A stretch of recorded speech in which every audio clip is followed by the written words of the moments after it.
Hello students, आज मैं आप लोगों की पाठ्य पुस्तक शेमूसी का चतुर्थ पाठ कल्पतरु पढ़ाने जा रही हूँ।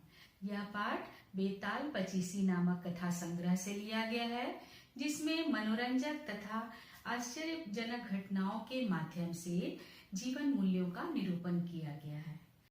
इस पाठ में जीमूतवाहन अपने पूर्वजों के द्वारा लगाए गए वृक्ष कल्पतरु से सांसारिक वस्तुओं को न मांगकर संसार के लोगों के दुखों को दूर करने का वरदान मांगता है, क्योंकि उसकी नजर में लक्ष्मी तो चंचल है, वह आती जाती रहती है।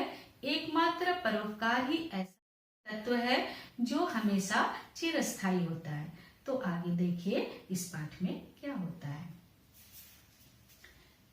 कल्पतरु, तरु का पर्याय पद होता है वृक्ष और कल्प मतलब होता है सभी कामनाओं को पूरा करने वाला। तो इसका अर्थ हो जाएगा सभी कामनाओं को पूरा करने वाला वृक्ष। अस्ति हीनवान नाम सर्वरत्न भूमि नगेंद्र। अस्ति, अस्ति का मतलब होता है, लेकिन एक चीज ध्यान दीजिएगा कि यदि पाठ के आरंभ में अस्ति होता है ना, तो उसका अर्थ हो जाता आसित के अर्थ में। तो यहाँ देखिए क्या होता है।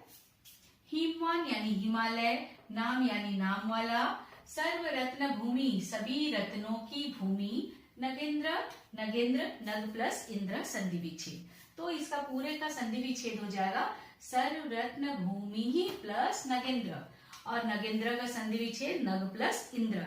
नगेंद्र का मतलब होता है पर्वतों का राजा, नग पर्याय पद है पर्वत का। सभी रत्नों की भूमि, पर्वतों का राजा, हिमालय नाम का पर्वत था। तस्य सानोपरि कंचनपुर नाम नगरम। तस्य षष्ठी विभक्ति एक वचन है, इसका अर्थ होगा उसके। सानोपरि का संधि विच्छेद होगा सानोह प्लस ऊपरी। सानोह षष्ठी विभक्ति है, इसका अर्थ होगा चोटी के, और ऊपरी यानी ऊपर। कंचनपुर नाम का नगर था। तत्र जीमूत केतु रीति श्रीमान विद्याधरपति वसति स्म। तत्र यानी वहां, इसका संधि विच्छेद करेंगे तो क्या होगा, जीमूत केतु प्लस इति। जीमूत केतु श्रीमान, श्रीमान वर्ड होगा, विद्याधरपति सभी विद्याओं को धारण करने वाला, और वसति स्म। एक चीज यहाँ फिर ध्यान दीजिए कि अगर केवल हम वसति कहते हैं ना, तो इसका अर्थ होता है रहता है, लेकिन अगर वसति स्म कहेंगे तो इसका अर्थ हो जाएगा रहता था। ये इसका समानार्थक पद हो जाएगा यहाँ पर अवसत। ठीक है, तो स्म का प्रयोग क्यों किया जाता है, लट लकार को लंग लकार के रूप में प्रयोग करने के लिए स्म का प्रयोग होता है। सभी विद्याओं को धारण करने वाला श्रीमान जीमूत केतु वहां रहता था। तस्य गृहोद्याने कुल क्रमागत कल्पतरु स्थित। तस्य षष्ठी विभक्ति है ये, उसके। गृहोद्याने का संधि विच्छेद करेंगे तो गृह प्लस उद्याने, घर के उद्यान में। कुल क्रमागत संधि विच्छेद होगा कुल क्रम प्लस आगत, कुल परंपरा से, वंश की परंपरा से। आगत आया हुआ, कल्पतरु कल्प नामक वृक्ष, और स्थिता मतलब था। स्था प्लस तत् प्रत्यय यहाँ पर लगा हुआ है। उसके घर के उद्यान में कुल परंपरा से प्राप्त कल्पतरु नामक वृक्ष था। सह राजा जीमूत केतु तब कल्पतरु आराध्य तत्प्रसादात् च बोधिसत्वान् संभवम जीमूत वाहनम नाम पुत्रम प्राप्नोत। सह राजा यानी वह राजा, जीमूत केतु ये प्रथमा विभक्ति एक वचन है।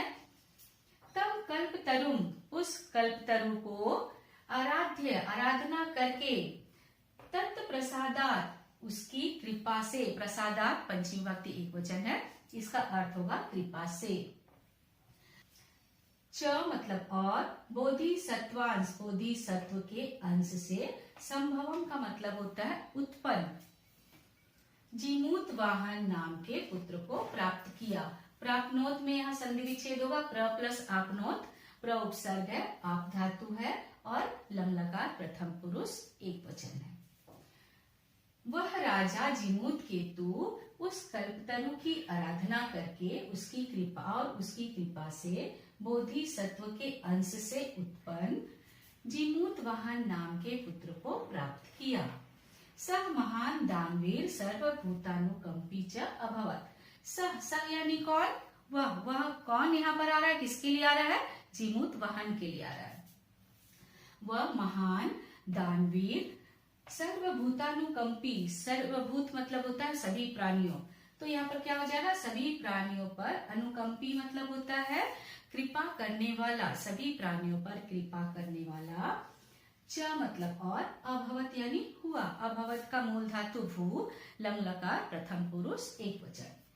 वह महान दानवीर और सभी प्राणियों पर कृपा करने वाला हुआ। तस्य गुणैः प्रसन्न स्वचिवैश्च प्रेरितः राजा कालेन संप्राप्त यवनं तम यौराज्य अभिषिक्तवान।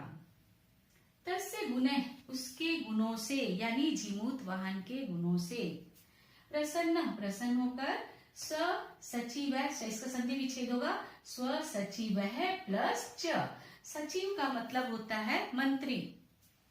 अपने मंत्रियों के द्वारा प्रेरित, संधि विच्छेद होगा, प्र प्लस इरिता, प्रेरित राजा, कालीन यानी समय से, यवनम संप्राप्त यवनम यौवन को प्राप्त, तम यौराज्य अभिषिक्तवान, इसका संधि विच्छेद होगा, यौराज्य प्लस अभिषिक्तवान, युवराज के पद पर उसे अभिषेक किया, मतलब उसे युवराज के पद पर नियुक्त किया।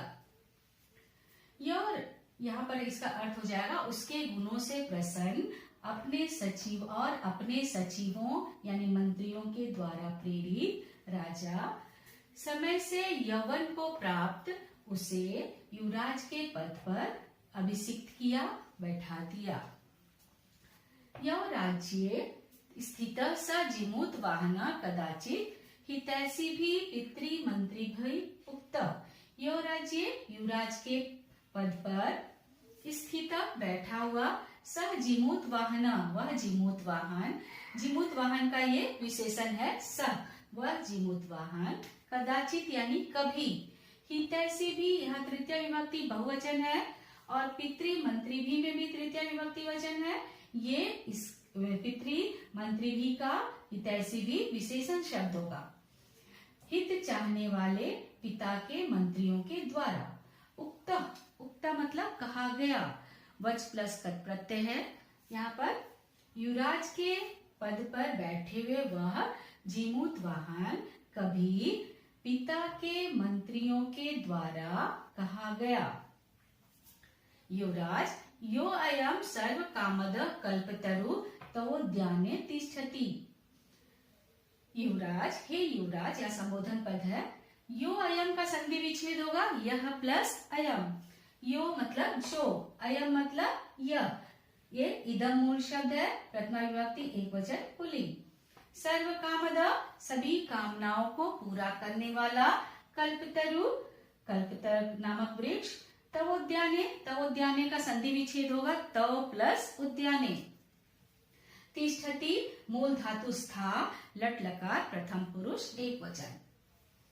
हे युवराज, ये जो सभी कामनाओं को पूरा करने वाला कल्प वृक्ष है तुम्हारे उद्यान में, वह तो सदा पूज्य, वह तुम्हारे द्वारा सदा पूजनीय है।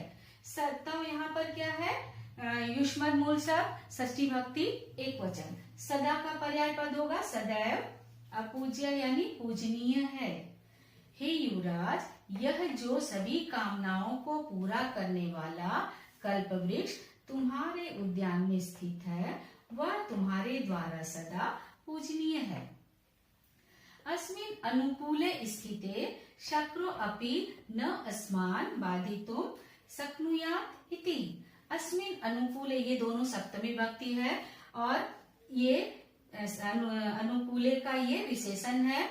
स्थिते स्थित रहने पर, इसके अनुकूल रहने पर, शक्रो अपि का संधि विच्छेद होगा, शक्रः प्लस अपि। शक्रः का मतलब होता है इंद्र। इंद्र भी इसका संधि विच्छेद होगा न प्लस असमान।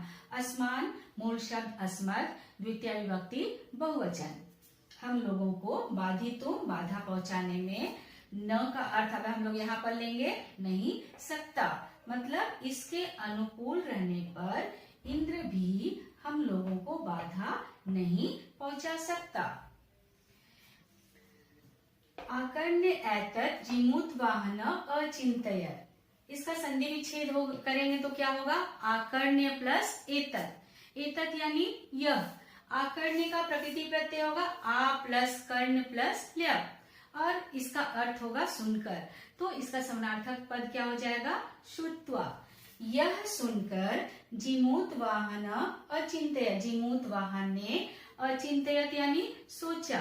अचिंतयत् में मूल धातु चिंत, लंग लकार प्रथम पुरुष एक वचन। यह सुनकर जिमूत वाहन ने सोचा। अहो बत, बत का मतलब होता है आश्चर्य है, अरे आश्चर्य है। ईदृशम अमर पादपम प्राप्य पूर्वैर पुरुषैः अस्माकं तादृशं फलं किमपि न साधितम्। ईदृशम, ईदृशम यानी ऐसा, अमर पादपम यानी अमर पौधे को, पौधे को यहाँ पर द्वितीय विभक्ति होगा पादपम में, ऐसे अमर पौधे को प्राप्य, प्राप्य का प्रकृति प्रत्यय होगा प्र प्लस आप प्लस ल्य प्रत्यय है, और इसका समानार्थक पद होगा लब्ध्वा। ऐसे अमर पौधे को प्राप्त करके, पूर्व यहाँ तृतीय विभक्ति बहुवचन है, और इसका संधि विच्छेद करेंगे तो क्या होगा? पुरुषैः प्लस अस्माकं। पुरुषैः में भी तृतीय विभक्ति बहुवचन है। पुरुषैः का पूर्व विशेषण होगा, और अस्माकं षष्ठी विभक्ति बहुवचन, मूल शब्द अस्मत्। हमारे पहले के पुरुषों के द्वारा, हमारे पहले के पुरुषों के द्वारा यानी हमारे पूर्वजों के द्वारा। तादृशम फलम, वैसा फल, किमपि कुछ भी, नास आसादिता नहीं प्राप्त किया गया। ऐसे अमर पौधे को प्राप्त करके हमारे पूर्वजों के द्वारा वैसा कोई भी फल नहीं प्राप्त किया गया। किंतु कैश्चिदेव कृपणे कैश्चिदपि अर्थो अर्थितः, इसका किंतु कैश्चित देव का संधि विच्छेद होगा कह प्लस चित्त प्लस एव, कह तृतीय विभक्ति बहुवचन, और कृपण मतलब कंजूसों के द्वारा, इसमें भी तृतीय विभक्ति बहुवचन लगा हुआ है। कुछ कंजूसों के द्वारा ही, कश्चिदपि कह प्लस चित्त प्लस अपि संधि विच्छेद होगा इसका, कुछ भी, अर्थो अर्थिता संधि विच्छेद होगा अर्था प्लस अर्थिता, अर्थ यानी धन, अर्थिता मतलब प्राप्त किया गया। किंतु कुछ ही कृपा कंजूसों के द्वारा, कुछ भी थोड़ा ही, अर्थो अर्थिता मतलब धन प्राप्त किया गया।